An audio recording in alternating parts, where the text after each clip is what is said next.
morning. Hi. I'm just going to start. My name is Elizabeth Stein. I'm the State Policy Director here at the Institute for Policy Integrity at NYU School of Law. I am so delighted to welcome you to today's conference on state-level pathways to zero-emissions electric grids. The Institute for Policy Integrity is a nonpartisan think tank dedicated to improving the quality of governmental decision-making. We produce original scholarly research in the fields of economics, law, and regulatory policy. We also advocate for reform before courts, legislatures, and executive agencies. Our primary area of focus is climate and energy policy. And within the energy space, we focus on federal and state regulation of interconnected energy systems, primarily the electric and gas systems, at the Federal Energy Regulatory Commission and various state public utility commissions.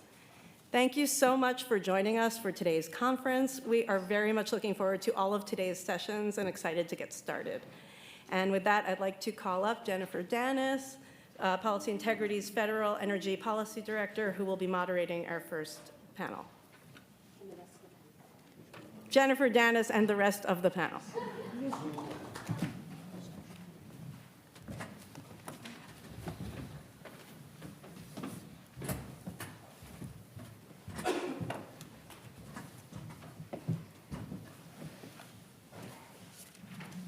Good morning, everyone. So today I have the more fun job of asking the hard questions and not having to answer any of them. We are going to be hearing from this panel of experts about federal frameworks that have state consequences, state frameworks, individual technologies, supply side, demand side, all of the pieces of the zero emissions grid puzzle. And we're going to start off with Dr. Paul Donohoo-Vallett, who is a policy analyst in the Office of Policy at the U.S. Department of Energy. And his work focuses on exactly what we're doing here today, addressing power sector decarbonization challenges, including variable resource integration, infrastructure technology deployment, long-term analysis, and planning.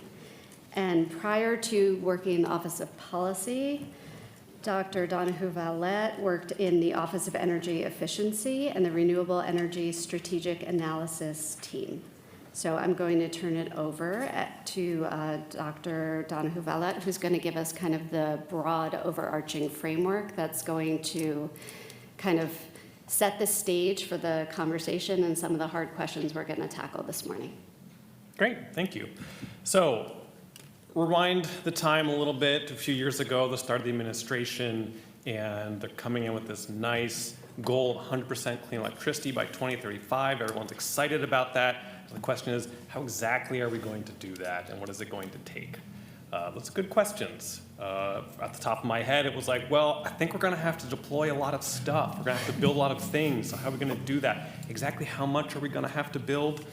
We turned to our national labs, in this case, National Renewable Energy Lab out in Colorado, and said, okay, do a study, figure out what's it going to take to get to 100% clean electricity by 2035, while we're also doing the rest of the decarbonization and electrification of the economy that we need to do, and let's do a study and let's get it out there. So we did the study, and we come back, great, we do have to build a lot of stuff.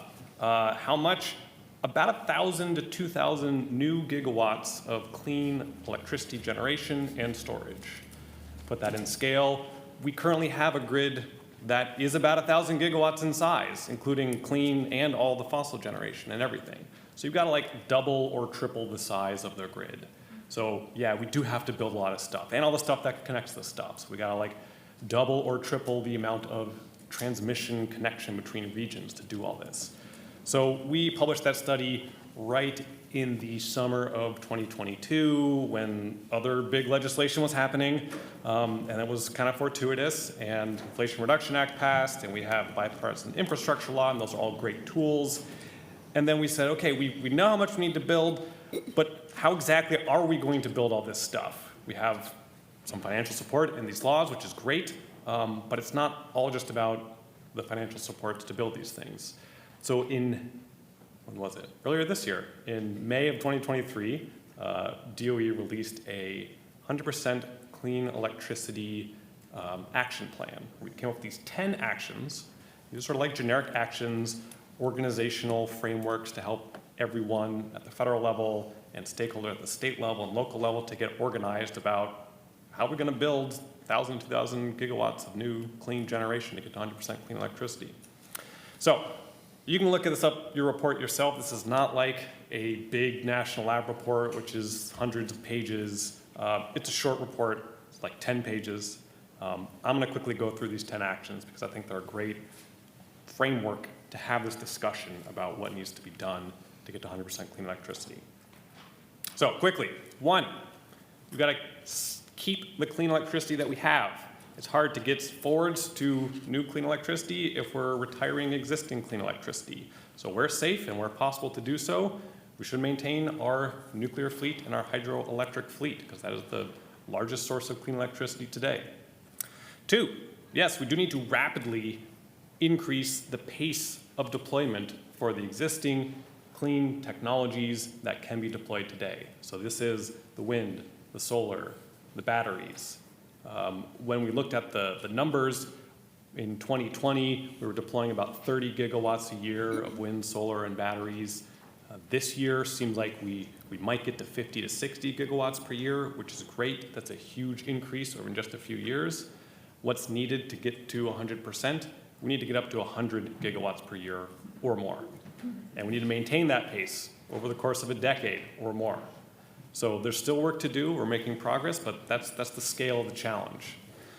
3, along with deploying the stuff that we have now, we've got to invest and be ready to deploy the stuff that's on the horizon. So these are the things that some of the other people on the panel talk about today, things like clean hydrogen for electricity, the small modular nuclear reactors, the long duration storage, other things that can also help, like grid enhancing technologies and reconductoring for transmission lines, all things that we're going to need when we see the endpoint there, and we need to build up the ability to do that in the near term.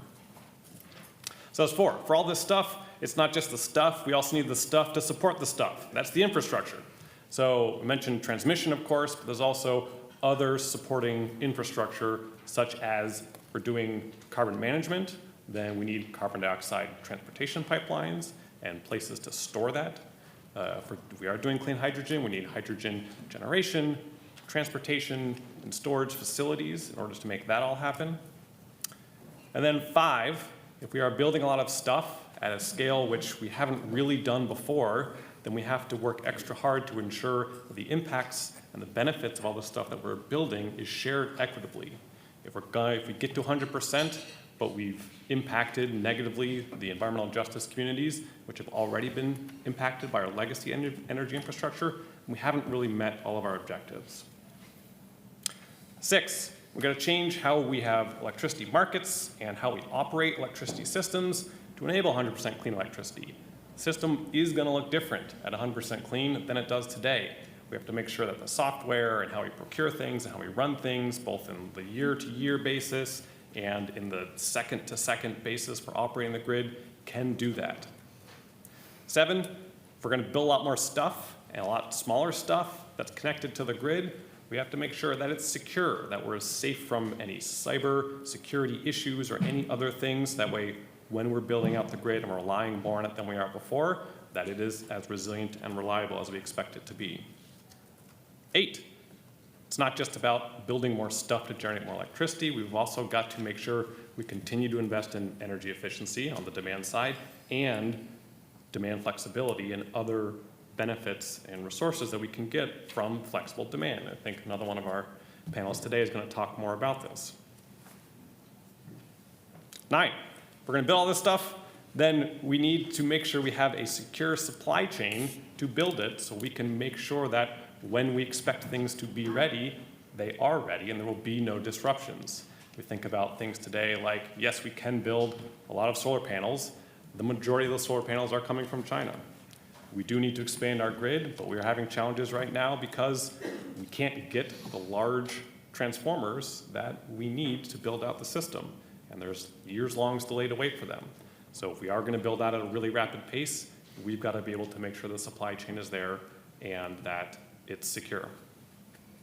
And lastly, 10, if we're going to build all this stuff, we need people to build it, and we need people who know how to build it. So we have to invest in our workforce to make sure that we're not waiting on workers to be trained to make sure that we can get these things in the ground and that we see the benefits of building all this stuff with a trained workforce that helps people get into the middle class. So, 10 actions. These don't cover everything. These are a great organizational framework. From the federal level, things always look different. And I know at the state level, you get way more into those messy details than I can get in 10 actions. I think that's what we're going to hear about today from some of the panelists. So thank you. Thank you. And so to hear how we're doing with that 10 action item checklist in New York, we have Schuyler Matteson, who is the Clean Energy Planning Lead at New York State Department of Public Service. And he's going to speak a little bit about New York's state role within the RTO that it's housed within, and how all of these federal kind of marching orders, the carrots, the sticks, what does it really mean at the state level where people are getting in the weeds and doing the planning and modeling and making sure that as we're decarbonizing, we are doing it equitably and we are not jeopardizing reliability. So with that, I'll turn it over to Schuyler. Thank you very much. Somebody did a really good job putting this panel together. This coordinates really well. I'd like to say hi to everyone. This is Schuyler Matteson, Clean Energy Planning Lead from DPS. I'm very excited to be here. Thank you to NYU for having us, although I will probably be getting a refund on my sleep last night. I'm not sure if anybody has had this experience, but there was a lot of noise outside my window at the hotel. I don't know if that's a new thing, but it was pretty loud. I wanted to talk today about the New York State perspective on a lot of things that Paul just mentioned. It's the perfect segue into what we're doing here. All of the aspects of what I'm going to be talking about today is under the umbrella of the Climate Leadership and Community Protection Act, the CLCPA here. That sets targets for various technologies and in various intervening years, but primarily going towards a zero carbon future by 2040 for the electricity system. That sounds pretty straightforward. I'll just take the carbon out of your electricity, and it would be kind of an easier task if we were making regulations like, we got to make sure all of our whale oil generators are coming only from self-sacrificial whales or something. But we're not just doing this to make targets that are easy to hit. We're trying to actually make targets that have health impacts, climate impacts. We're really trying to make an impact to decarbonize the system. And when you look at what that actually means, it goes to those 10 aspects Paul just talked about. But what we really have to do is zoom into the New York State perspective and figure out how do you actually get to zero carbon electricity in the next 17 years. That starts from the ground up. The only reason we're delivering electricity is because people want electricity. This issue would be a lot easier if there was no electricity needed, or if there was very little electricity needed. But that's not going to be the future that we're going towards. Electricity is only going to get more important. There's a lot of aspects of our society today that rely on fossil fuels, not just in the electricity sector, but in the transportation sector, for example, in the industrial sector. And one of the only ways we can really decarbonize those areas is by switching to electricity. Electrifying, say, home heating and cooling. These are very important aspects of public health and addressing the climate crisis. But when you do that, that dramatically increases the load. Obviously, I think most of us are familiar with that. There's going to be a much higher average load, minimum load, peak load, almost everywhere in the entire state. And in most states, they're going to follow this same trajectory.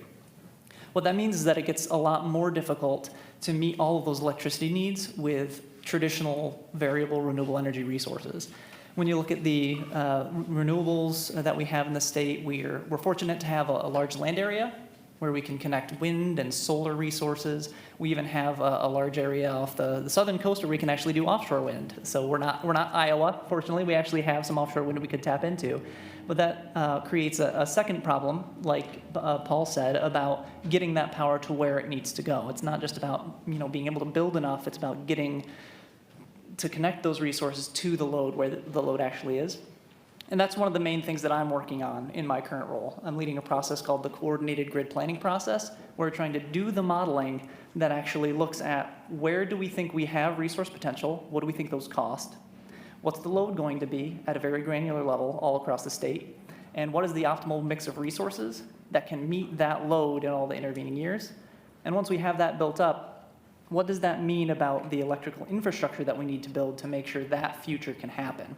And that's a very complicated modeling task. I'm not sure if any of you have heard of the term capacity expansion modeling, but that's one of the first steps that we're taking here, looking at what are the various resources you can connect and their costs and where can you put them, and then going all the way through to the end to figure out how we can actually meet all those electricity needs.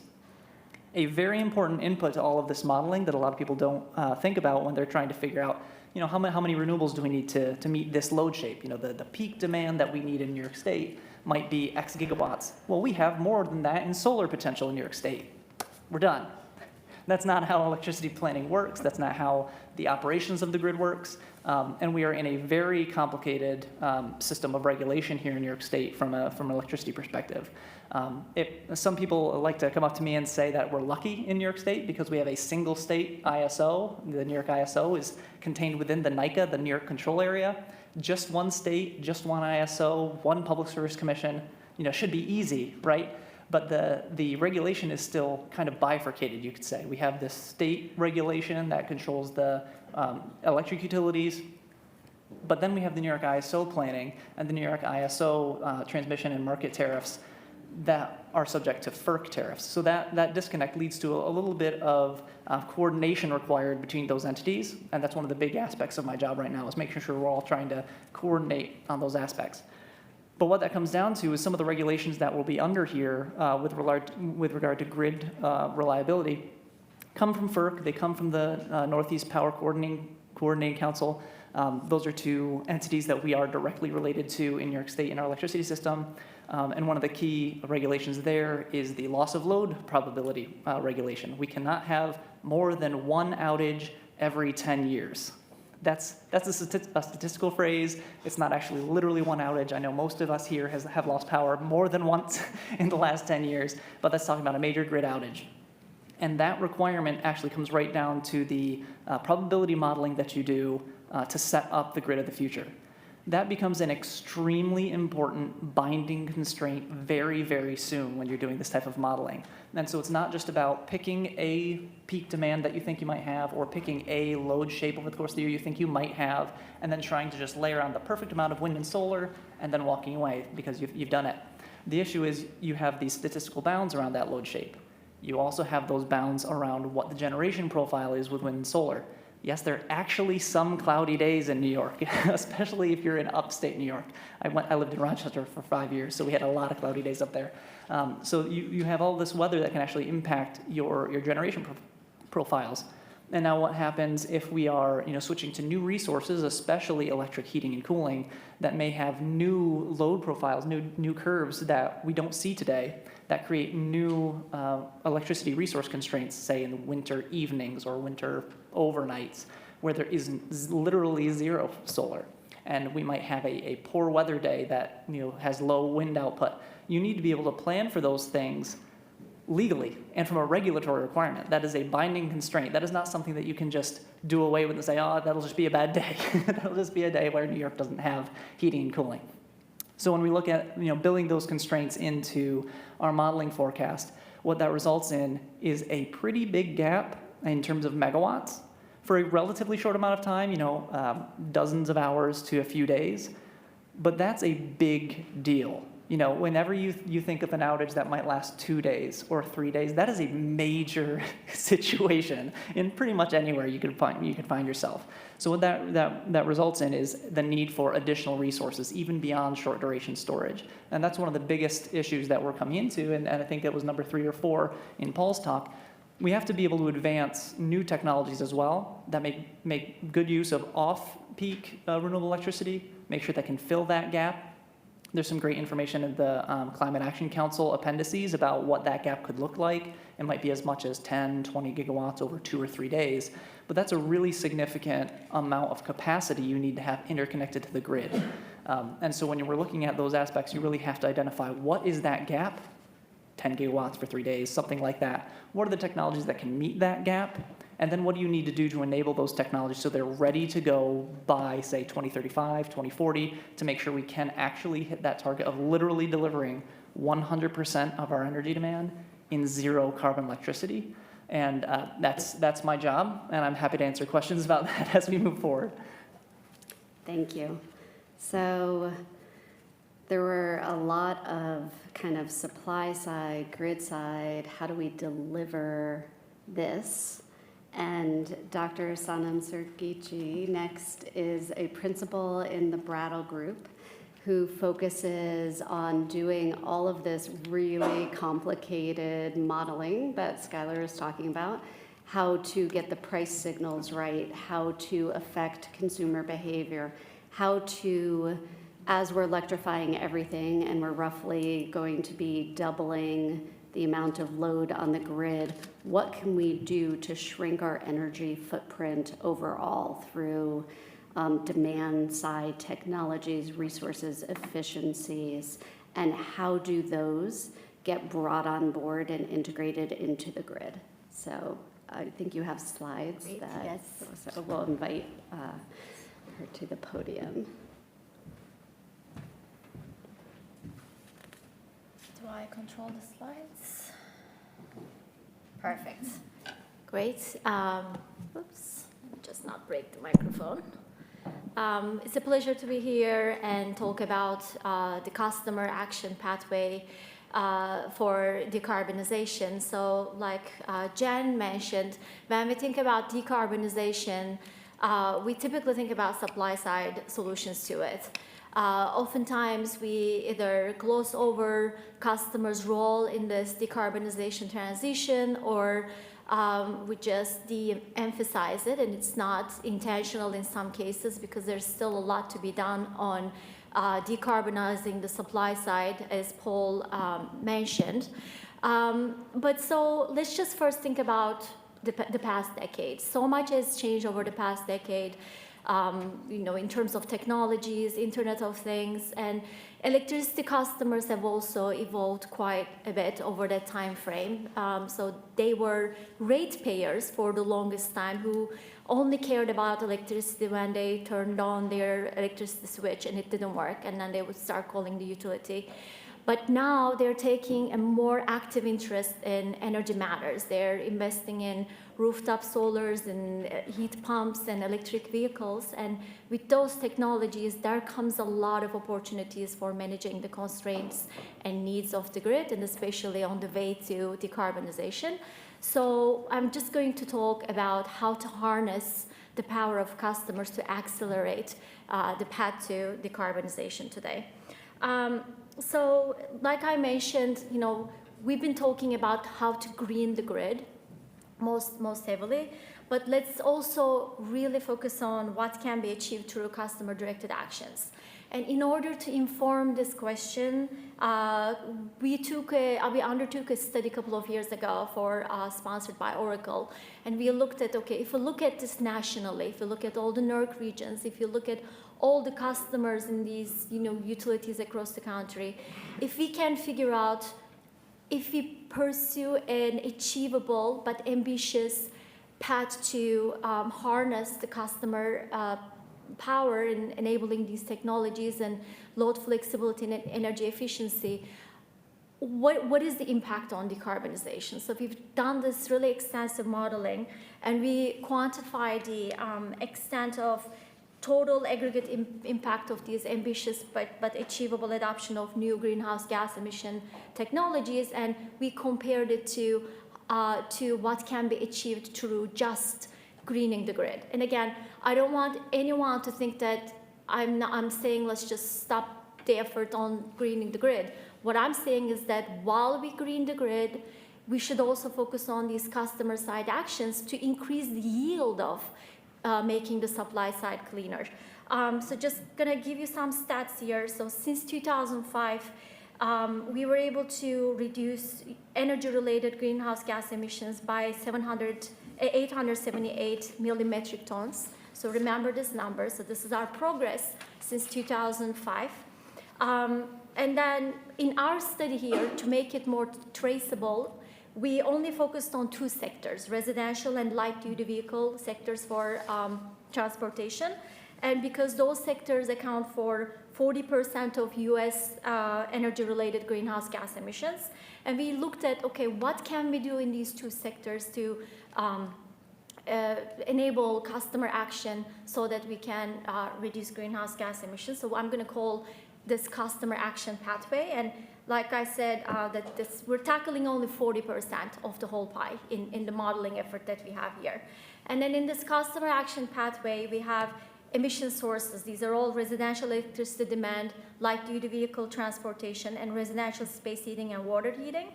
And we deploy greenhouse gas reducing technologies. So for residential electricity demand, we look at the potential of behind-the-meter solar, electric energy efficiency. For transportation, we look at battery electric vehicles and hybrid electric vehicles. For residential space heating and water heating, we look at air source and ground source heat pumps. We look at air source water heaters, and we look at gas energy efficiency.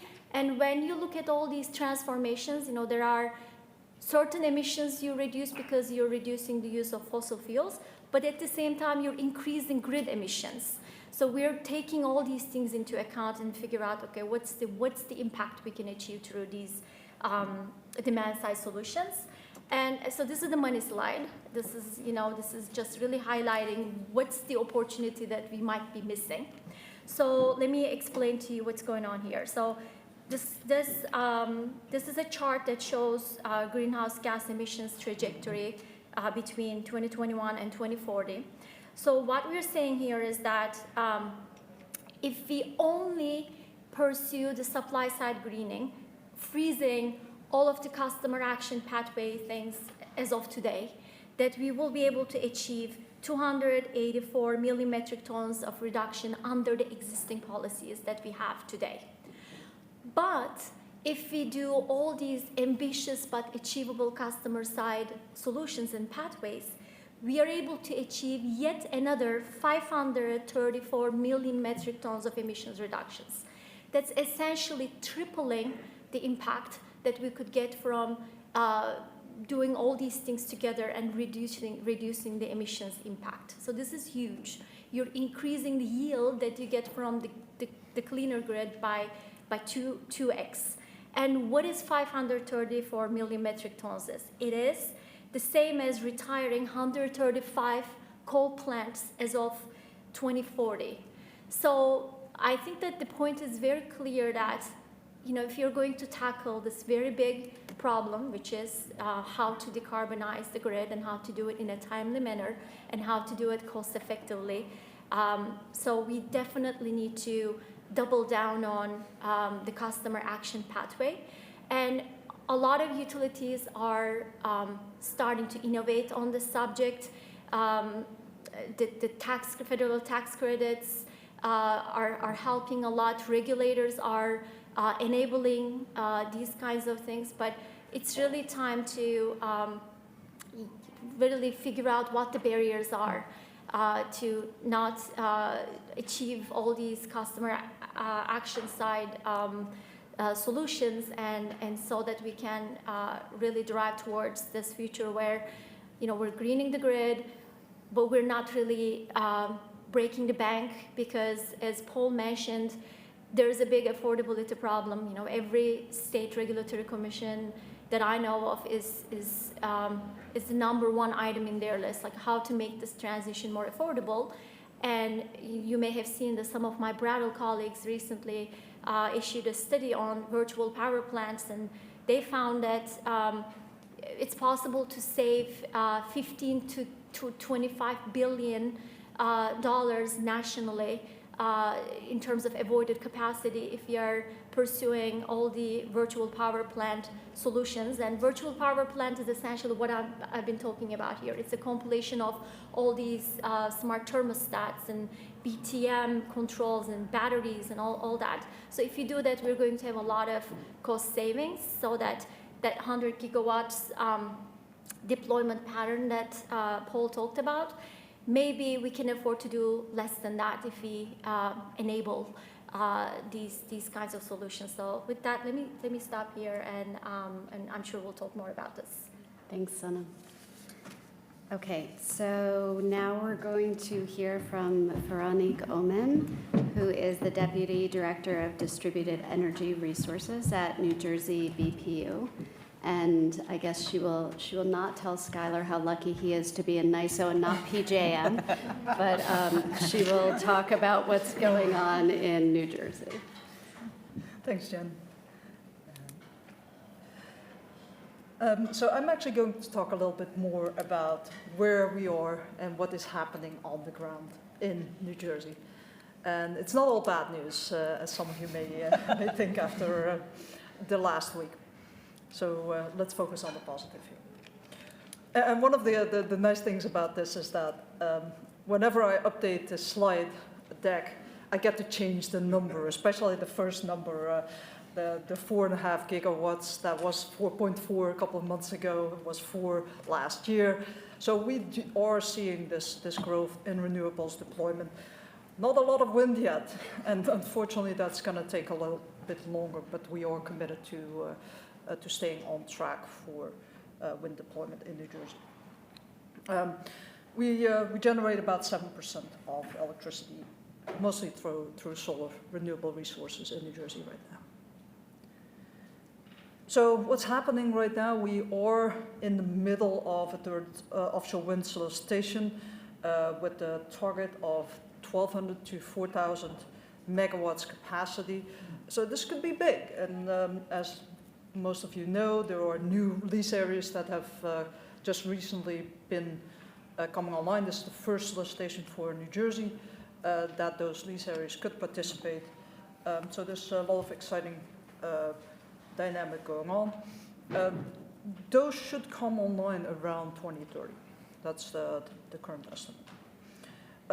We're also in the middle of starting our new permanent community solar program. And this has a target of 225 megawatts to be awarded per November 15. So that's very, very soon. And then a next tranche of capacity is coming slated for next year at the start of the energy year, June 1st.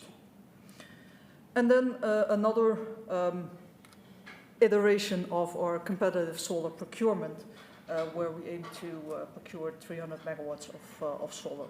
And that is all supposed to come online between now and 2026. So we're currently at a deployment rate of about 450 megawatts a year of solar energy. But we're aiming to move very, very quickly to 750 megawatts of deployment with an average residential deployment rate of 150 megawatts, another 150 megawatts for commercial, another 150 for community solar, and then 300 grid scale. Now, this doesn't really gel with the 225 you saw earlier on the community solar side, but that's because there's some pent-up demand because of a lag between the implementation of our pilot program and the permanent program. So we're trying to make up for some of that lag by adding capacity in the first couple of years. And after this current solicitation, the plan is to keep buying offshore wind at a rate of approximately 1,200 megawatts per 2 years between 2025 and 2031. We may have to extend that deadline a little bit. And then in addition to that, and this is of course new, we have applied, like I'm assuming most states, to Solar for All grant that will result hopefully in an award that would add more solar capacity on top of all that. So there's a lot going on. And with all those policies, we are expected to get to a capacity of about 8,000, 9,000 megawatts of solar by 2030. And depending how fast the deployment goes, between 3 and 7 megawatts of 7,000 megawatts of offshore wind in the state.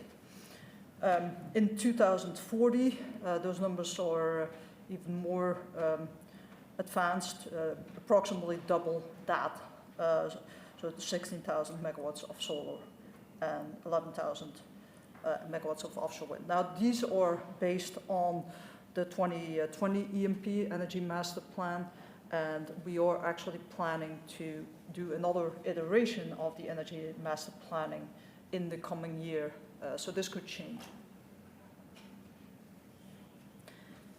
Just a little bit of numbers about what do we do in versus out of state, because New Jersey is a state where the renewable portfolio standards mandate procurement of REC, even if we don't produce all that electricity out of in-state.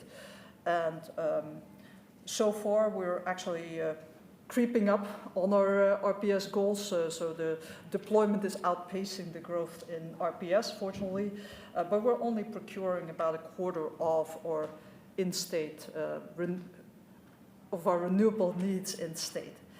And the in-state costs are also significantly higher than the out-of-state costs, but also on that front, we're making some progress. Now, what enables all this deployment? For one thing, New Jersey has been very innovative in terms of offshore wind transmission. We are the first state taking advantage of PJM's state agreement approach, where the state procured transmission facilities on behalf of New Jersey ratepayers to enable the interconnection of offshore wind specifically. We're also very close to getting some output of our grid modernization proceedings. That is the grid interconnection of distributed energy resources in New Jersey that is managed through the electric distribution companies. And those rules were not made for the amount of solar deployment that we see right now and battery deployment. And they need some serious updating, so we're in the middle of those proceedings. We're also quite close to making a storage program permanent. And our straw proposal included a carbon intensity incentive as part of the incentive package to make sure that the deployment of the storage is done in a way that most benefits the grid decarbonization. And finally, this is also, again, in addition to all the other things that we're doing a pilot on the dual use, so the agrivoltaics, the combination of solar with agricultural production. This is to protect the farmland. We are the garden state, and we'd like to keep it that way. And it's also making sure that the public support for solar remains at a high level in the state. And finally, more broadly speaking, we do have a very robust nuclear fleet in New Jersey that provides a great base load that is expected to continue. And we're also thinking about how are we going to not just buy RECs, but also get real clean electricity. And like Schuyler was alluding to earlier in New York, this is not just enough doing the books and the accounting of the clean energy. You also have to make sure that the electricity is generated at the time and at the place that it's actually needed with the clean energy attributes. And some of that goes in the direction of clean capacity discussions, and some of that goes into the direction of attributes as part of the REC structure. And I think I'm going to leave it there. Thank you. Thank you very much, Veronique. Next, we're going to hear from Rachel Fakhry, who is the Policy Director for Emerging Technologies in NRDC's Climate and Clean Energy Program. And as Veronique was alluding to, time and making sure that the resource is actually a clean resource. I think this conversation has highlighted really, really best in the hydrogen context. And Rachel will share with us kind of the latest on hydrogen, the importance of developing this technology, and what role we can expect it to play in a zero-emission grid. Great. Thanks so much, Jen, and thanks to the Institute for Policy Integrity for having this eternally complicated but fascinating conversation. I'm Rachel Fakhry, and I direct the Emerging Technologies work for the Natural Resources Defense Council. For those of you who don't know NRDC, we're a big nonprofit environmental organization, I think more than 3 million members in the US, and based, headquartered in New York. Although I'm based in DC and took the 5 a.m. train, so if Schuyler didn't sleep because of noise, I didn't sleep, period. So if I don't make any sense, let's blame it on that. So I was asked to speak to what Paul and Schuyler teed up, right, around maybe that last 10-ish% of cleaning up the grid and the need to start thinking about technologies we don't necessarily have at scale today that could help achieve that 100% clean mark. So I will double click on that and focus on hydrogen, which is quickly becoming one of the leading solutions, a lot of hype at the federal and state level, including here in New York. Two level set, NRDC supports the use of truly zero carbon renewable hydrogen for the really hard to electrify sectors like aviation and shipping and heavy industry. So we want to see this actually succeed. But hydrogen in the power sector is tricky. It is fraught with risks, and we need to be very careful about how we deploy it. So my talk is going to be a slightly different flavor from everyone else and really focused on guardrails. And how do we make sure this resource that is meant to solve some grid problems doesn't become a strain on the grid and a kind of a hindrance to grid decarbonization. So this is a childlike picture, but it does the job. The way I think about hydrogen is kind of in a two-dimensional frame of what is the scope of it in 2050, how much do we actually need of it, and then assuming we get a sense for that, what is the trajectory to get there? How do we scale it up in a way, again, that doesn't hinder decarbonization? I will focus mostly on the trajectory today because I know Schuyler and Paul do a lot of thinking on the scope, how much do we need of it? I will touch on some of it briefly, but really I want to focus on this trajectory largely because this is the subject of a very heated federal debate currently in the context of very lucrative subsidies for clean hydrogen production in the IRA, where we are grappling with this notion of how do you scale this up? How do you scale clean hydrogen up to start using it in the economy? So I will focus on hydrogen production and how to do it in a way that doesn't hinder the grid. Quick level setting for folks who aren't luckily steeped into all things hydrogen. Hydrogen is not new. We already use it in our economy, but in a very niche way. We use it in oil refining and to produce fertilizer for agriculture. It's currently dirty. We produce it from natural gas. It's carbon intensive, pollution intensive, and so on. So there's a lot of money going into cleaning it up. The main two pathways currently at the table, although not the only ones, are what is called blue hydrogen. So you just take the current gray and slap CCS on it. I'm being very simple here, but you reduce the carbon intensity and can use it as a cleaner form of hydrogen. And the other one is electrolytic hydrogen, widely different process. We use water as the source of hydrogen. We pass an electric current through it, split it into its constituents of hydrogen and oxygen, get the hydrogen out. If the power is truly clean, then the whole process is zero emitting. And that's great. I'm going to focus on this today because specifically New York State is very interested in this pathway, but also many states across the country. And this is being heavily subsidized by the federal government and the IRA currently. But this process is fraught with a lot of risks. And the reason is that electrolyzers, so where the water splitting happens, are actually very power hungry, right? So even a little bit of fossil fuel electricity powering those will drive substantial emissions increases. And just to give you a sense, if you look at this bar graph on the left, No colors here, sadly, although I had some. It shows the carbon intensity of hydrogen production. So the leftmost one is status quo. What we use today in our economy that's dirty, gas-derived.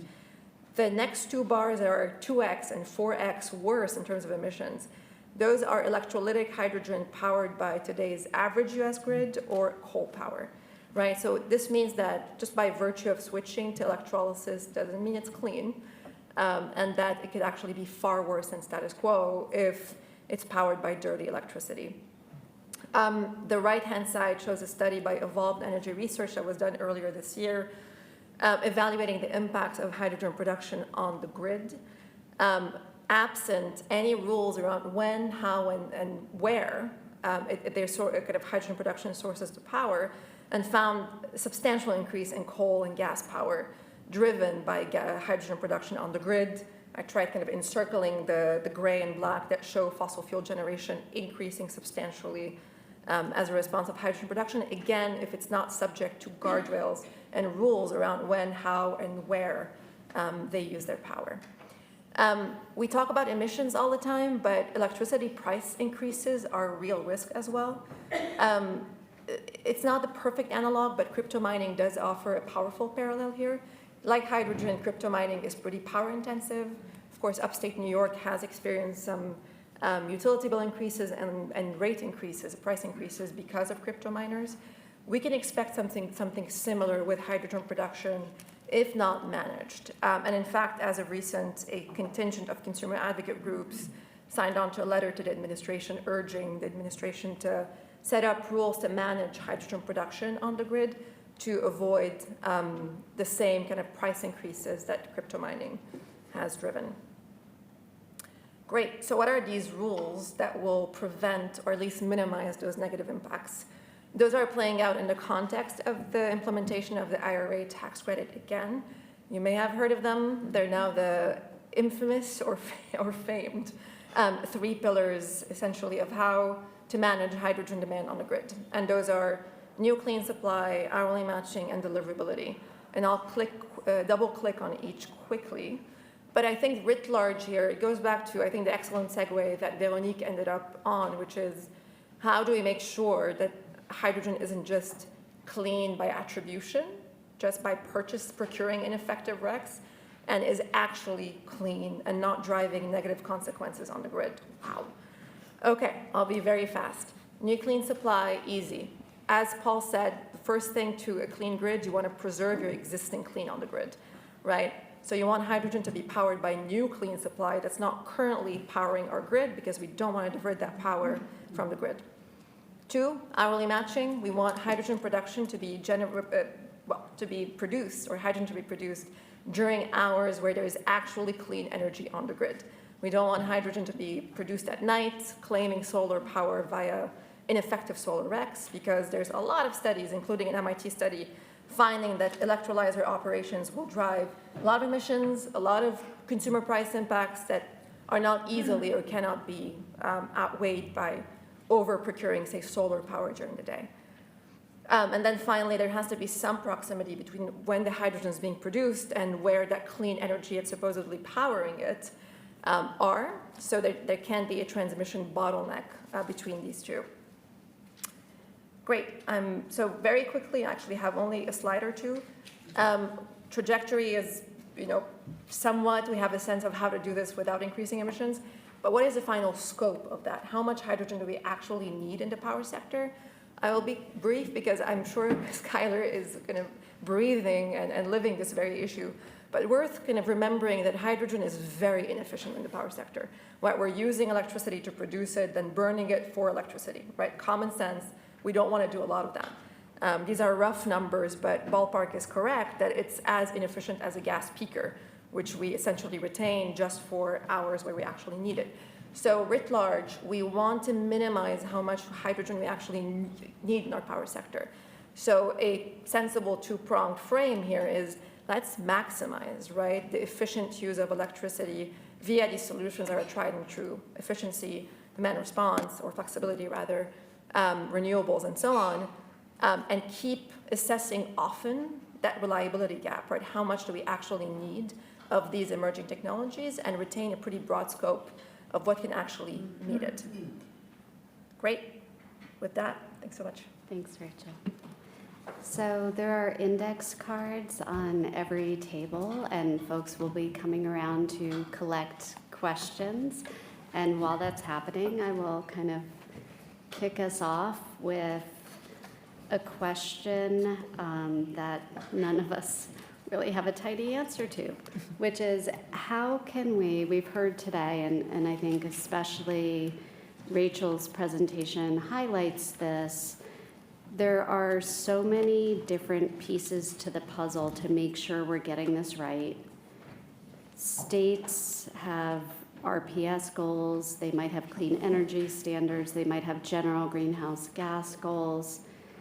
The grids in many places are governed and operated by federally managed RTOs or ISOs, and there is no federal oversight over the actual generators. Everybody owns a different jurisdictional piece of the puzzle. So how can we reduce the inefficiencies and slowdowns from having so many jurisdictional entities governing different pieces of the grid and better coordinate, expedite, or facilitate both planning and permitting?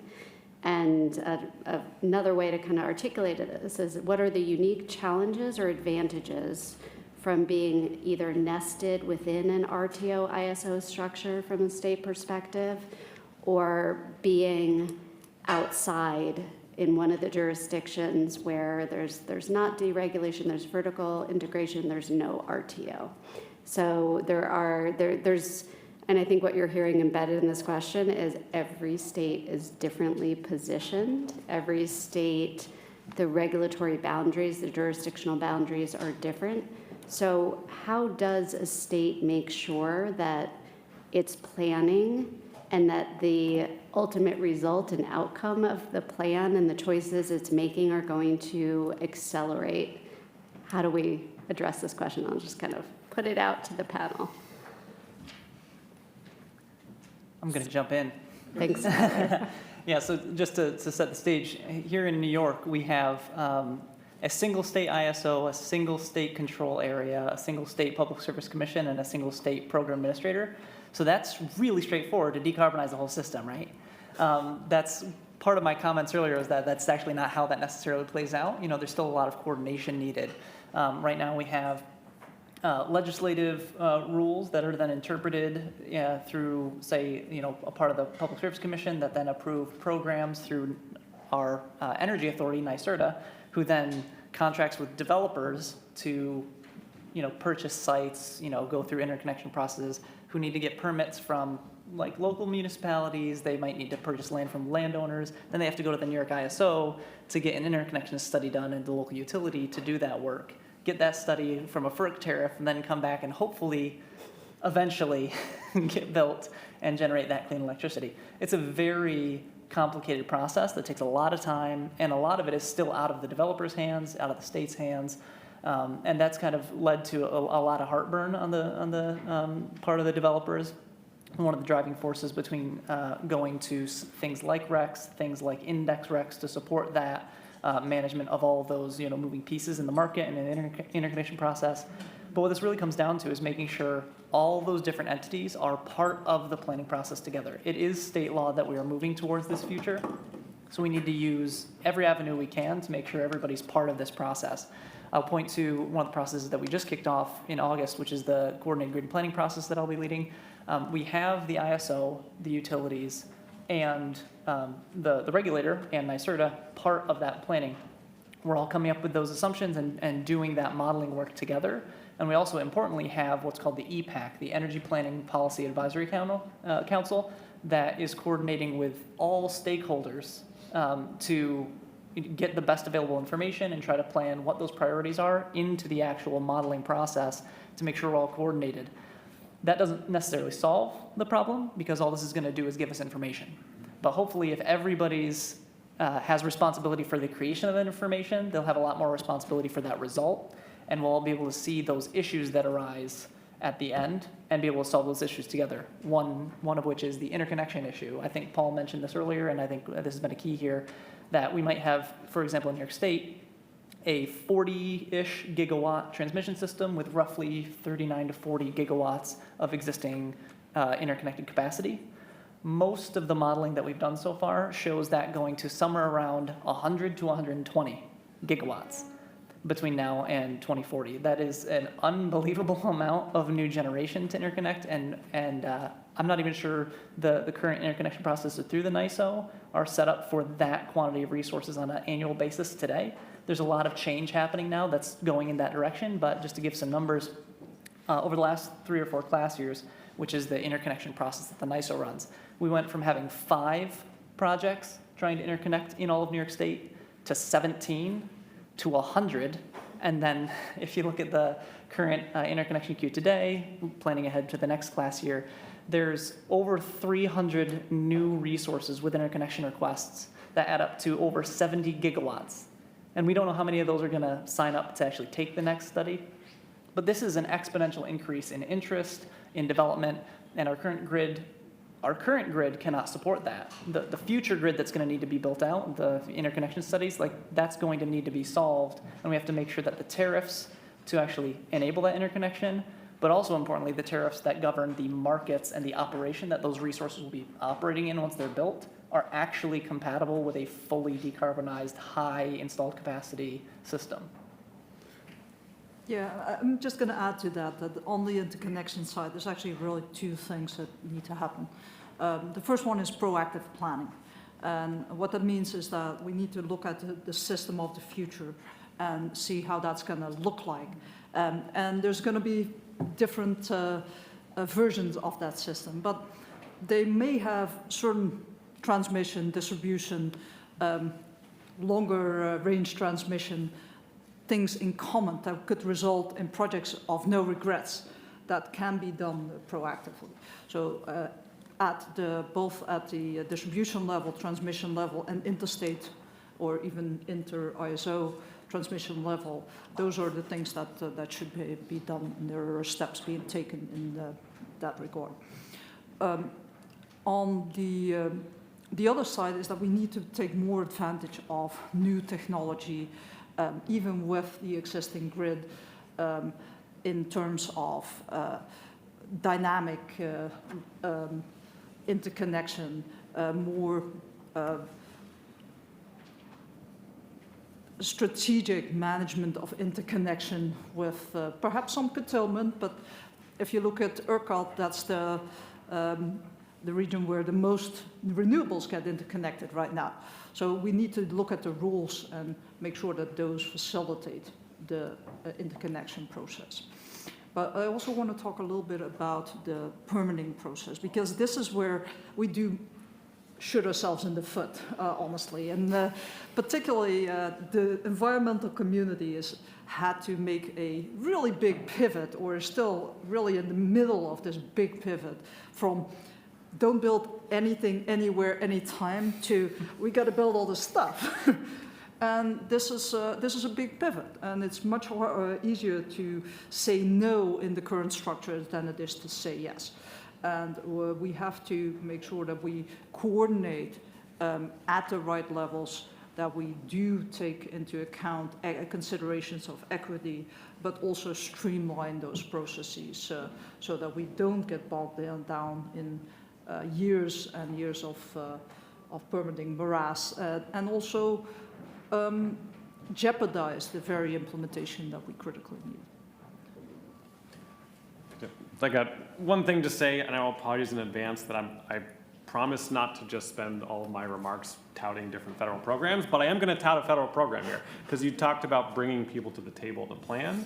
And so under the Infrastructure Investment and Jobs Act, IIJA, also known as the Bipartisan Infrastructure Law, DOE got $15 billion to do innovative things for planning in the power sector, building out transmission lines. And one of those programs, the GRIP program, another acronym I will cover for you, the Grid Innovative Resilience Program, it had a special program for building out, for bringing in applicants to bring states together, bring multiple entities together, to come with a plan for community engagement, for addressing environmental justice issues and basically apply for these billions of dollars of funds to build new transmission to meet those goals. So in some cases, having federal money and putting it on the table can bring people to the table in a real way to say, hey, let's figure out if we can find a way to get access to these funds and build these projects. We just announced some of these projects last month, and I think that's one pathway to go forward. Not everyone has billions of dollars to put on the table, but it does provide an incentive to bring people to the table. That's really helpful, thank you. And I will just ask the resource specialists and modelers. We've heard a lot about kind of the modeling complexity, the interconnection complexity, which also involves modeling. There is, FERC's Order 2023, there are things that are being done. Are there best practices out there for modeling and planning frameworks that you can speak a little bit about that would reduce some of the inefficiencies, that everybody isn't starting from scratch about their extreme weather scenarios or things like that? Is there anything in the modeling space that could help support when people come to the table, when they're doing integrated planning amongst all of the levels, and when we're trying to expedite and account for permitting slowdowns and things like that? Is there kind of a modeling piece to this? And then we'll turn to the many questions that we have from the audience. Yeah, maybe I'll chime in here briefly. So as Schuyler mentioned, there's a lot of work going on capacity expansion, planning and modeling. And, to a large extent, that's been a pretty well figured out process, how to model different resources, how to model transmission network. But what I'm finding out is that modeling distributed energy resources in a capacity expansion framework is still something that a lot of utilities and modeling shops that are not national labs are struggling with. So essentially, how do you bring in energy efficiency, demand response, something like managed charging of electric vehicles into a planning framework, and then let those resources compete in a level play field with the conventional resources. So that is still an ongoing process, but we've recently helped EPRI to just come up with this briefing series to talk about what are the best practices when you're modeling, let's say, energy efficiency in a capacity expansion model. How do you come up with the supply curve for energy efficiency measures, and how do you think about avoided capacity costs to decide whether those energy efficiency megawatts and megawatt hours are cost effective. So I think there's a big role, again, for organizations like EPRI and NARUC, and even DOE, because we can't just really wait for utilities, every jurisdiction to just figure this out on their own in isolation. Like, not everybody has to reinvent the wheel, right? So if there are platforms for sharing these best practices, I think we should really go for disseminating this information. And I'm just going to say one more thing. So load forecasting is going to be more important than ever, because there is now a lot more uncertainty about the role of the distributed resources, the role of extreme weather events, and it has to happen on a much granular basis. We can't just now forecast things at the system level and feel in peace.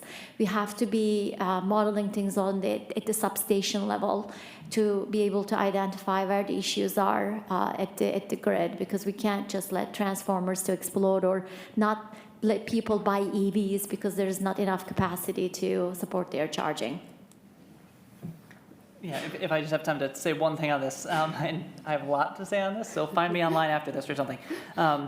So I would say there's not really a fully baked precedent for how to do any of this. I think one of the closest things we've gotten in New York State is what we're currently doing right now, trying to get all the stakeholders together to do this really advanced integrated modeling framework under the CGPP. The one key part of that is the load forecast. There's almost nowhere in any FERC tariff you're going to find anything anywhere that says you should be looking 10 or 20 years ahead. Mostly it's 3 or 5 year planning. In extreme cases, maybe they'll go to 10 years. But looking out 20 years and then looking at not just grid impacts or new loads, but looking at new ways that load is going to be impacted by weather. Weather drives an unbelievable amount of variability in those load forecasts. And if we have a 1 or 2 or 4 degree Fahrenheit change in peak weather events, that's a dramatic impact on what that load forecast is and what we need to supply to the grid. Also on the DER perspective, there still does not exist an integrated framework to optimize distribution upgrades and transmission upgrades simultaneously while allowing DERs to compete against transmission resources. Everything we have today is this iterative approach where we try to solve it from the supply side, test a few DERs, see what that does, then keep going back and forth. It's very inefficient and time consuming, and every iteration of that model run takes 3 or 4 days to run. So it's very inefficient, but it's still very important because even if you built out, for example, infinite transmission capacity and infinite generation attached to the higher voltage system, you still will not hit your zero carbon targets. It's all bottlenecked at the distribution network. You have limitations on the 4 kV system and on the substations that actually feed the buildings you're talking about. You could have this infinite capacity buildup, and you still need to focus on the distribution network at some point. So those are just kind of the main things that you need to do. But then when you get to the end, and you've gotten this load forecast you trust, and you've got this build out that you think you can plan on, what level of that energy efficiency or what level of that demand management can you actually plan on in the marketplace and in the daily dispatch? What if that 10 gigawatts of managed charging that everybody promised that they were going to move to the nighttime doesn't move? Do you still need to have a backup for that? Because that's how we do it today. You still have to have, unless it's a firm load that can be curtailed, you need to have a constructed backup already online called spinning reserves to actually provide that energy if they don't curtail that. I'm not sure people would, whoever else here has an EV, I have a couple, but I wouldn't be thrilled if I missed by an hour and realized my EV didn't get charged, and I know fleets are going to have a big issue with this. So really thinking through how do we manage through tariffs or through other plan exercises, how to count on what amount of load management. Great, thank you. And that pinwheels pretty well into this next question. In specific terms, what are the grid services? And you mentioned spinning resources, there's peak shaving, there's all of these grid enhancing technologies, but we know right now that we're moving from a model of a central thermal resource to a very different kind of model.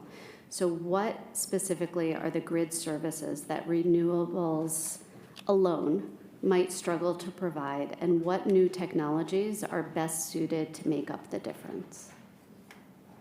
I can take a stab at that. So renewables alone, sometimes we bucket them in with renewables and storage, and we call them IBRs, inverter-based resources, because these are things that operate with an inverter. So unlike with thermal generators, there's nothing spinning. You don't have the spinning turbine that is generating electricity, which is sort of like functionally interconnected with the frequency of electricity on the grid. And one of the things that means is that it doesn't provide what's called inertia, which is the grid's ability to respond in those seconds when something happens. So a big transmission line goes out, or another big generator goes offline. And in those few seconds, there's a mismatch between how much demand there is and how much supply of electricity there is. And so when you've got these spinning generators, that inertia helps slow down the response a little bit and gives time for the grid to respond and for grid operators to bring additional resources online. Right now, with renewables and these inverter-based resources, they don't really provide that. If something like that happens, a lot of them just trip offline, and they don't provide any of that ability, that inertia, the ability to slow the changes to the grid when that contingency happens. So there's a lot of work going on right now on things that are called grid-forming inverters, and that's work the department is supporting. There's a lot of work in industry as well to look at how to make those inverters to provide that, and it's definitely a achievable technology-wise. Another grid service is black start, which is if there is an outage, then you need to have a very specific way to bring the grid back up and running, one generator at a time, very carefully, so that way you're maintaining load and generation at the same time. And inverters today, they don't have that capability. But again, with grid-forming inverters, we think they can have that capability in the near future. So those are just two examples. Thank you for talking about the inverters, because that tuning of those inverters is going to be really important. They have so much more capability to provide some of those services through renewables and storage than they currently do today. You know, the current paradigm is basically even through tariffs. You know, we're requiring these generators who are not grid forming, they just have basic inverters. We're requiring them by tariff to trip offline when the grid goes down. Like, we're actually asking them to do that so that they're not inadvertently pumping extra, you know, solar power onto the grid when the line's down and causing fires or something. So actually regulation in most areas actually requires these inverter-based resources to trip offline and not help in any of these circumstances. Where we're going in the future, where we're going to have almost only these resources, you have to start thinking about, well, how do we provide these services like inertia and like immediate response through these inverters? And fortunately, there are ways to do that, where you can actually manage inertia, you can manage those types of ramping through the inverter itself with the renewables and storage, which is going to be very helpful and save us a lot of money. I had a couple other things to talk about, but I think I'll save them for later for the questions. Okay. Nothing to add, except I think this is the exact manifestation of this notion of keep a broad mind of what could solve that, you know, gap that renewables and storage alone can't. So assess often and be broad is I think, is manifested exactly by that and the innovation that's happening. I mean, it all just comes down to like needing to provide the electricity people are asking for. Sounds like a simple proposition, but then when you start thinking about, you know, the interconnected nature of this, the distribution system and the transmission system, you need to have power, and you need to have power in case that power goes down, and you need to have extra power nearby just in case extra load shows up. And you have all these different weird physics things happening behind the transformers and the substations that almost nobody thinks about, but turns out to be one of the major binding constraints in a lot of the electricity modeling. So it's important to review all of those things, make sure our renewable grid also provides those services. And I'd be remiss if not pointing out that renewables also include hydroelectric power, which has a spinning turbine, can provide black start, and can provide inertia. Geothermal power, again, spinning turbine, can provide inertia, can provide black start. And some of the other technologies in the future that are clean and not renewable do the same thing. So nuclear, small modular nuclear reactors, eventually you make steam, you spin a turbine, provides inertia, provides black start. So make sure not to limit it too narrowly just to inverter-based resources. The magical clean, firm dispatch to solve the last 10%. Yes. So I have a question from the audience that's very related to one of my own questions. So I'm going to give kind of the broader version and then the more specific version. So we hear that there are a lot of solutions, a lot of new technologies, things that need to be optimized, explored, planned, modeled. How do we reckon with the fact that investor-owned utilities operate under incentive and compensation structures that could be misaligned with decarbonization goals and time horizons? And more specifically, in deregulated states, electric utilities may not have interest in the production mix, and how will they care or be made to care about achieving these goals? That was the more specific audience version, but. You know, maybe I can just chime in here. You know, I work with a lot of investor-owned utilities. I also work with regulators, but I can observe the attitudes and behavioral differences in different IAUs based on the current regulatory framework that they have very clearly.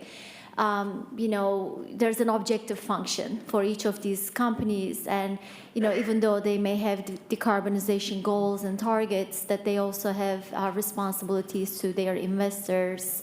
So the role of regulation is paramount. Giving the agents the right incentives to do the right thing is just the first thing that we should really wrap our heads around. And I know that a lot of jurisdictions are switching to performance-based regulation and setting earning adjustment mechanisms and performance incentive mechanisms to give utilities further incentives if they meet certain goals. These could be more dynamic pricing, more renewables, and you name it. You figure out what your policy goals are and then create additional incentives, but that doesn't necessarily mean that it's going to be just the rewards. There should also be penalties associated with it so that there would be perfect accountability in how these agents are responding to these goals. Another thing that I really want to highlight is there is a huge role for the regulators here, and I sometimes worry that most of the regulatory authorities are just really short-staffed. They have really, really important decisions to make. They have very big questions to help solve, but yet they don't have the right resources to do that. A lot of senior people are retiring. New, very talented junior people are on board, but sometimes you just need years to get the whole perspective and wrap your heads around. And it's just so critical that these entities are approving what to do and what not to do for these utilities and other entities, and yet they may not have the right resources to do that. So that's my sort of really big thing these days, to just give the resources to the regulatory bodies so they can be effective. It's really helpful, thank you. Here, I will say. Very kind of you to suggest. You have two takers for the resources right here. So, a couple of things, and I think what you're saying is actually hints at that. We have to have the discussion at the level directly of the incentives and making sure that all the money flows align towards the right objectives, right? It's not just a matter of providing incentives, it's a matter of having the right tariffs and rate structures and mechanisms like net metering and other tools that help with deployment and also can help with getting the essential services onto the grid. But we also need the discussion at a higher level. We need the discussion at the level of, yes, do we have the right resources in the right places? Do we have the right structures in place to set the rules in the right way? And which ways are the current structures helpful, and in which ways are they no longer helpful because they're all set up in this fossil-based generation model that we want to change. One addition, I think this is where these emerging technologies are different, right?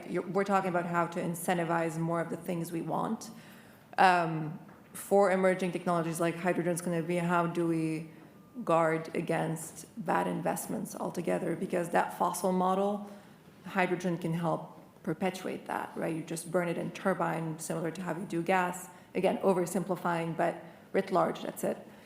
So we are already seeing some utilities, which I will not name, show a lot of excitement around just swapping hydrogen, gas with hydrogen. And this comes with a lot of cost issues and air pollution issues, and just it's really a suite of risks here. So there are some pilots that will be extremely helpful in establishing the precedents of how do you avoid the misguided, right, investments in these technologies. One of the things we're pushing for in one state is, which is something that utilities already do in the context of IRPs, it's a very clear and transparent demonstration of the cost optimization. Is really a hydrogen turbine more cost effective than, say, an investment in demand side plus renewables? And in many ways, it probably won't, at least for the next 15 or so years. In some cases, it could be, but that will probably be a very targeted and specific investment. So it is a slightly different frame, although related. And again, what we're seeing now pop up in states will provide an interesting precedent to keep track of. Thank you. And we just, Rachel, if I can, with a follow-up question that really pinwheels off of what you were just sharing. What can states do to ensure that awarded hydrogen hubs are as clean, transparent, and equitable as possible? Who is that? You're not allowed to pass, no, you can, Yeah. you can Well, I mean, caveat that- yeah. as much as you need. That's another kind of learn by do thing. This is the first time this country has invested in something like that, right? President Biden, I think, dubbed it the biggest investment in clean manufacturing in the country.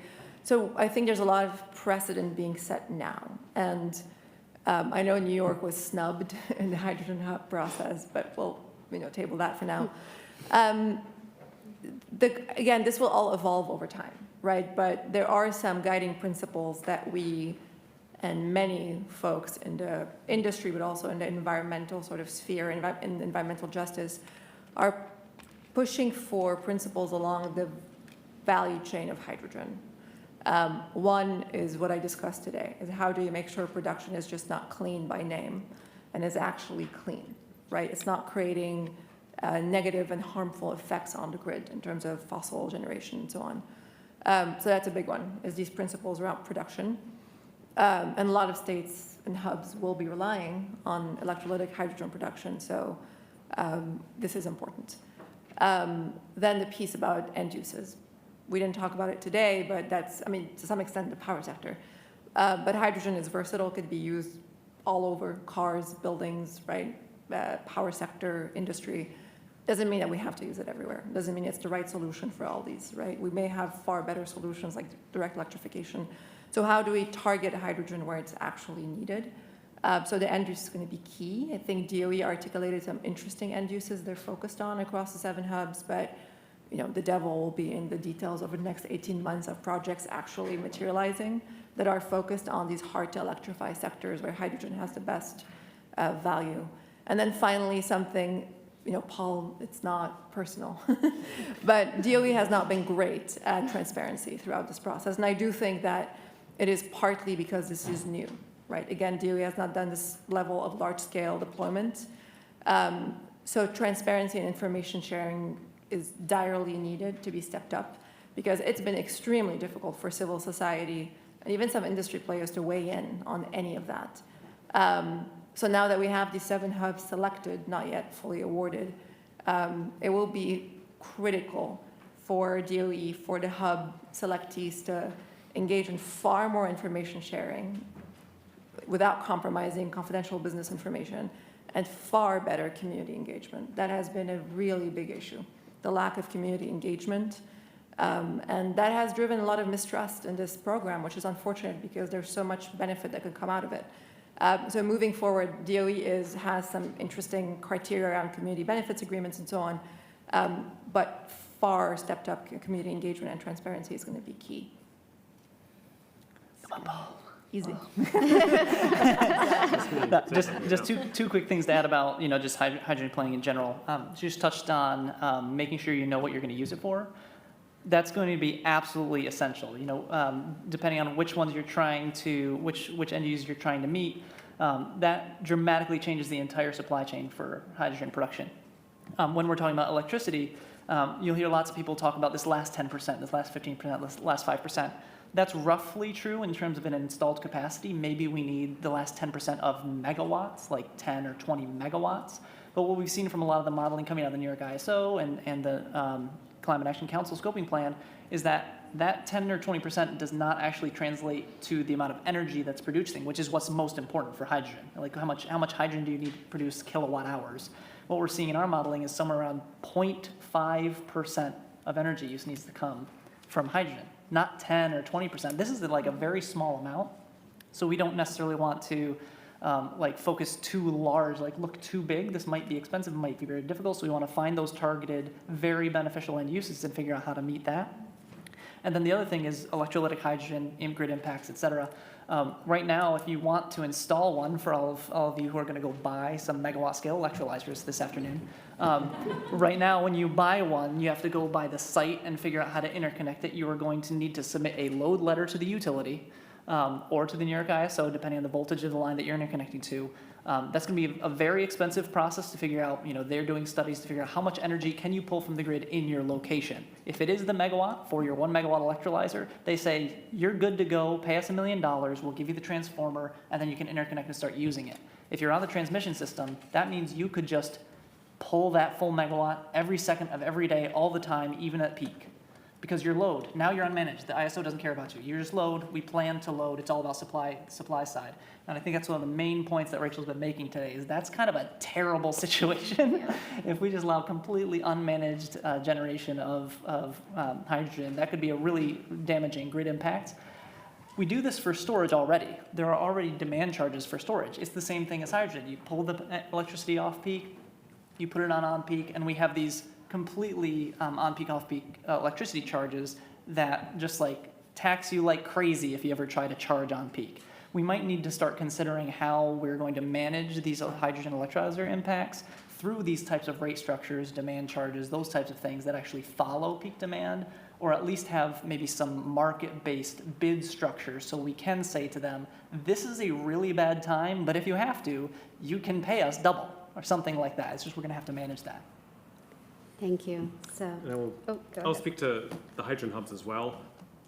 Agree, it is a brand new program, billions of dollars from the infrastructure law, and the administration is trying something new, and DOE is trying something new with these community benefits agreements. Previously in DOE programs and awards, this wasn't a major part of the assessment process. Under the administration's Justice 40 program, community benefits agreements are a significant fraction of how these applicants were awarded and reviewed and rated. Up to 30–40% of the actual score comes from the assessment of these community benefits agreements. So yes, now that it's public and these projects are out there, basically feedback welcome on this process and implementation of this.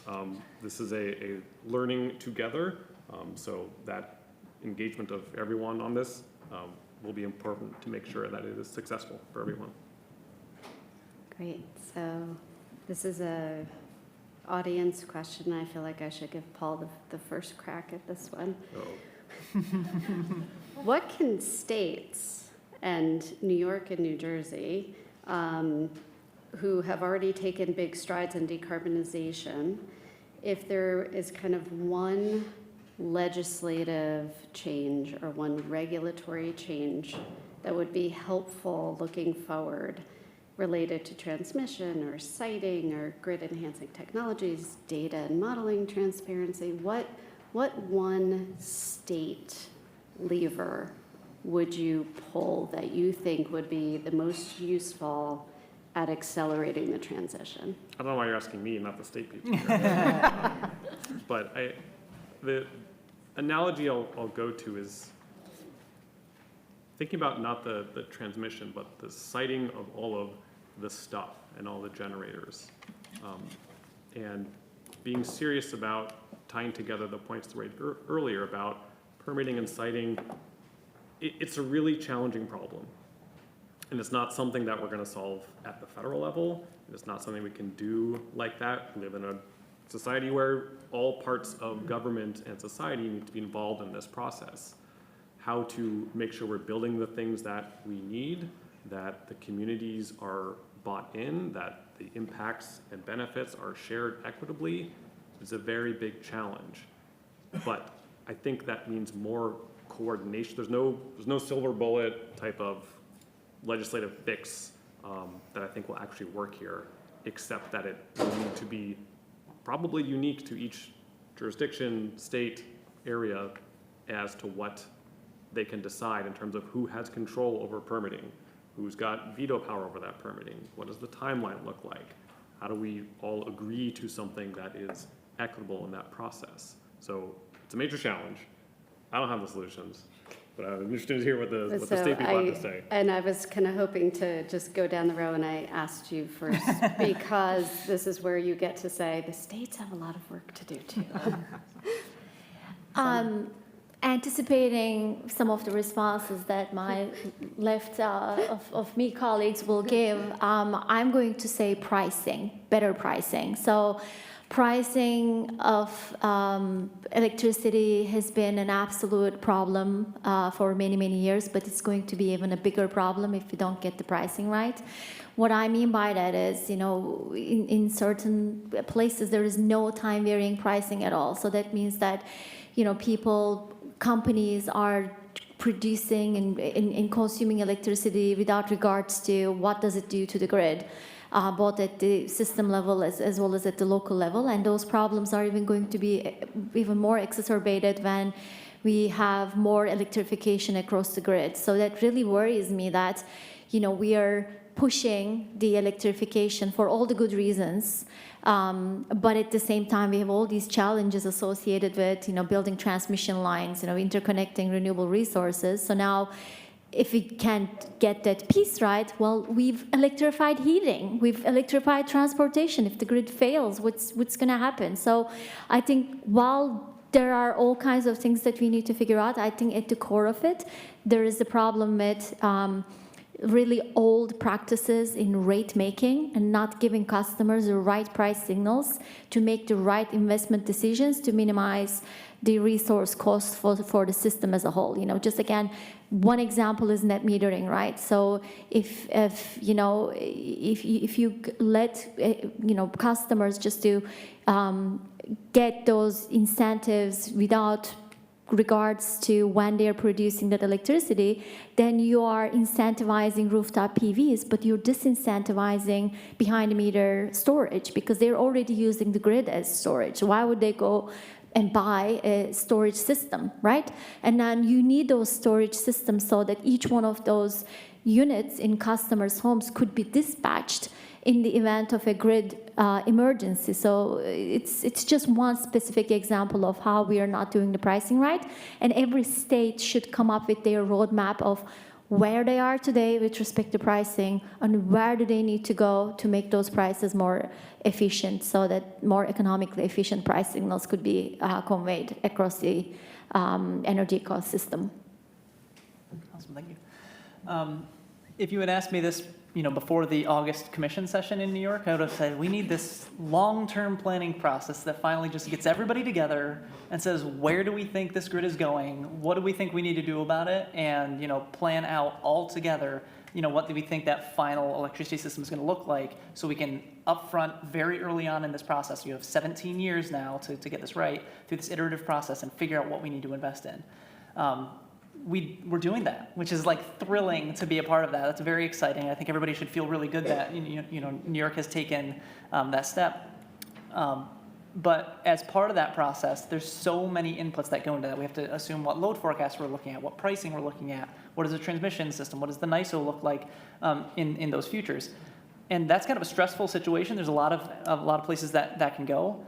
But the one thing I want people to remember before everybody gets heartburn over the load forecast we choose is that we kind of control the future here. We have some control over how that happens.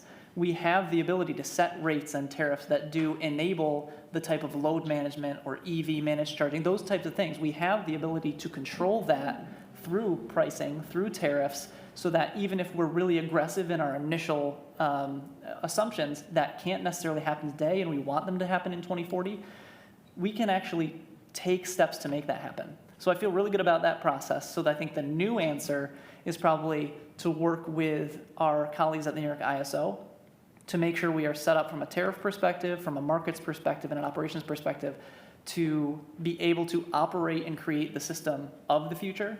Because like I said, with their study process, the interconnection process, the pricing is all based on very static, very stable system with not a lot of change.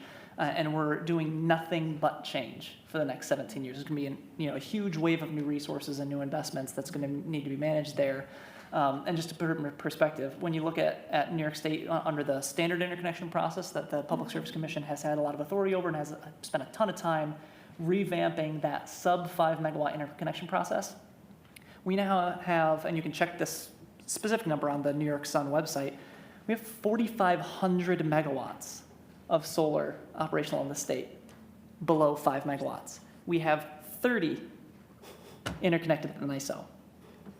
Interconnection issues. We have 300 megawatts of storage operational on the distribution network. We have 10 on the wholesale market. So these barriers are very real. They still exist today. We've only had one class year, and that's the one that's currently going on. It hasn't even gone all the way through cycle. We've only had one class year that can actually take advantage of avoiding buyer side mitigation, these rules that were keeping a lot of generators from being able to come into the market, especially downstate. So there's a lot of efforts we need to put into the markets, operations, interconnections of higher voltage, large scale, economies of scale resources that we've been able to do on the small scale, but it's going to be really hard to install 100 gigawatts of resources in 1 megawatt increments.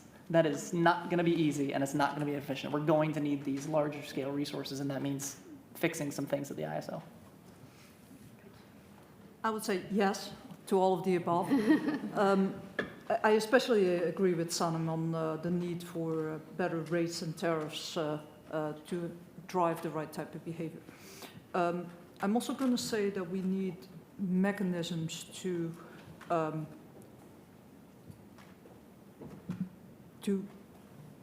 better allocate costs of interconnection at the distribution level. And that's a critical need for distributed energy resources, because right now, especially in a sequential planning model, in some areas, especially in New Jersey and the south of the state, you can get hit with a large distribution system upgrade, and that makes any distributed energy project unfeasible. It means that you just get pockets of areas where you won't be able to put any resources on the grid at all. So if you don't resolve that problem, if you don't get to a better proactive method of planning and upgrading that grid in those locations, or allocating those costs in a way that distributes them more economically, so that this project in the end can happen, then that's just going to grow. That problem is not going to go away. It's just going to get worse. So the allocation of costs of interconnection is a real big one. Yes to all of that. Again, slightly different flavor. If there are two things I would love everyone to remember as it relates to these emerging technologies, again, are what states can do, it's scope and trajectory, right? What Schuyler just said about hydrogen being 0.5% of energy, of course, more of capacity, but that's different, really helps put this back in perspective, right, of how do we scale this up? And we have to have this judgment around how little or how targeted of a role it is set to play, so scope, and then trajectory is key, right? How are we producing it? What sort of investments are we allowing some of the utilities to make kind of in the name of this longer term scope is going to be key, and this is where the PUCs and regulated states will be extremely important in how they go about these investments. So scope and trajectory. That's really helpful, thank you. Okay, so we have one that kind of picks up threads of lots of other questions, but specifically by 2030, how much fossil fuel powered electricity will be taken offline in New York, New Jersey, nationally? And are these actions mandated? Are they aspirational? And I'm going to add who's responsible for these actions, and kind of putting it back into the jurisdictional, everybody's got a different piece of the puzzle question.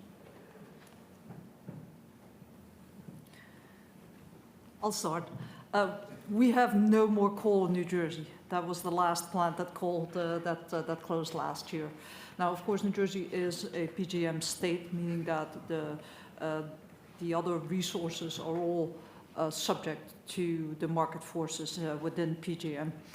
We would like to say that gas is going to come offline at some point too, but reality is that we don't know when that is going to happen. And it's very possible that some of those gas generators will stay online for a while. Now, what we are focused on is the very dirty peaker plants that are often located in environmental justice communities. And we would like to get rid of those as soon as possible. So the state is looking at ways to both through a regulatory framework and also from economic incentive of replacing those, how we can make those obsolete. I think it's a similar response. I think there's roughly 4,500 megawatts of aging, what you would call peaking units in around the New York City area and Long Island. the specific quantity of those that will be retired is going to depend on their deactivation studies, which are done through the New York ISO. I think somewhere near half of those have submitted deactivation notices. Some of them have already come offline. Whether they're offline in 2030, shortly after, it's going to depend on the specific plant. And back to our discussion of what it takes to build an electricity system, all those weird physics things that need to happen, especially in a very complicated grid in New York City. It's one of the only places in New York State that has what's called a meshed network, where everything's connected to everything else. It makes it very difficult to plan around. That's something that really needs to be identified and solved in these next 7 years to make sure we can retire those when we want to retire those. I can state from the federal perspective, that's a state level issue. No, but like, That's great. Easy. most of the retirement decisions do happen at the state level. At the federal level, we've talked about FERC, there's also NERC, this is North American Electricity Reliability Corporation. They set standards for reliability, but generally, federal government does not have the ability, does not say this plant needs to close, that plant needs to close, things like that. What there are Environmental Protection Agency sets in emission standards for different pollutants. So there's one for greenhouse gases, a proposal that came out in May that would affect fossil fuel fired generation. And those are things that can affect individual retirement decisions by generators, but the federal government doesn't have the ability to come in and say those generators specifically need to close. It impacts retirement decisions, but again, at the state level and at the ISO, RTO, and specific utility level, they set they do have the ability to say, okay, we need some generators here for reliability purposes, maybe we need to extend it for a couple of years while we work on other solutions, things like that. And the other piece I'll say is that you talked about generators coming offline, but a lot of what we see at least from a greenhouse gas emissions level of the benefits are over the next decade is not necessarily retiring a lot of units, but those same units are operating a lot less because there are other clean units coming online, the wind and solar and batteries, which are generating electricity. That means you don't need to generate as much from those units, so you get less pollution out of them, even though they may still be around for reliability purposes or for other purposes. Piggyback on that real quick, because it's very important. Most people don't know this aspect of the New York ISO tariff, that while that is exactly how it's probably going to play out, some resources coming online is slowly degrading the actual runtime of the dirtier plants. That process has been much slower than we would hope in New York State because of the way the New York ISO tariff works, where incumbent generators have basically rights to their quantity of capacity on the power system, regardless of how much they actually run. So the peaker plants in New York City, there might be 600 megawatts. They might not have turned on for 3 years, but they own 600 megawatts of what's called headroom on that electricity system, whether they've put any electrons in or not. So if a battery storage facility comes in and says, I'm 600 megawatts, I want to provide clean power, I'll charge with offshore wind, and I'll provide you that 600 megawatts of peak power at the times when you would have called on this plant. We say, yes, that's fantastic. We have subsidies for that. They buy land, they submit their interconnection request to the New York ISO. The New York ISO looks at the entire stack of all the incumbent generators, even though our energy needs might be here. We have this much capacity reserved on the system. And then ISO says, what would it take to build in another 600 megawatts of brand new power lines and substations inside New York City so that you can deliver on top of what they might deliver? And so the incumbent generators and their rights are basically keeping that renewable energy, that zero carbon energy, the storage, off of the system from being able to decrease the runtime in the future. And this has been the way it's been for decades. And this is why we have no storage. This is why we have nothing in these systems, because you're building on top of way beyond the needs. And so what might happen is we get more and more aggressive developers, we get more aggressive subsidies that are allowed to push these resources on, despite the fact that they have to pay extra for that new grid they're building on top of these things, until we finally get them online so they can finally generate enough energy and we meet all those needs, until it's completely uneconomic for these other resources that used to have their reservations on the grid to finally retire. And after we've met those goals, now we have just gigawatts and gigawatts of extra capacity that we didn't have before after we need it. And that would be really disappointing, to build this second system on a system and watch the first system retire and have an extra system underneath. That could be useful depending on when that happens, but it could also be expensive. So we got to make sure we get those incentives right, we get the tariffs right, so that we can kind of more efficiently, build, retire, than this double building situation. Thank you, and we need to wrap up now, but I just want to say a lot of the questions were about how do we get transmission built out, and the point that you just flagged, Schuyler, is a way to think about the headroom that's there, the interconnection rights. There are things that can be done in those areas that can reduce these enormous figures for how many miles and miles and miles of transmission build out we might need, but that's a conversation for another day. So thank you everybody for your time and your expertise and the interesting conversation. And I'm gonna turn it back over.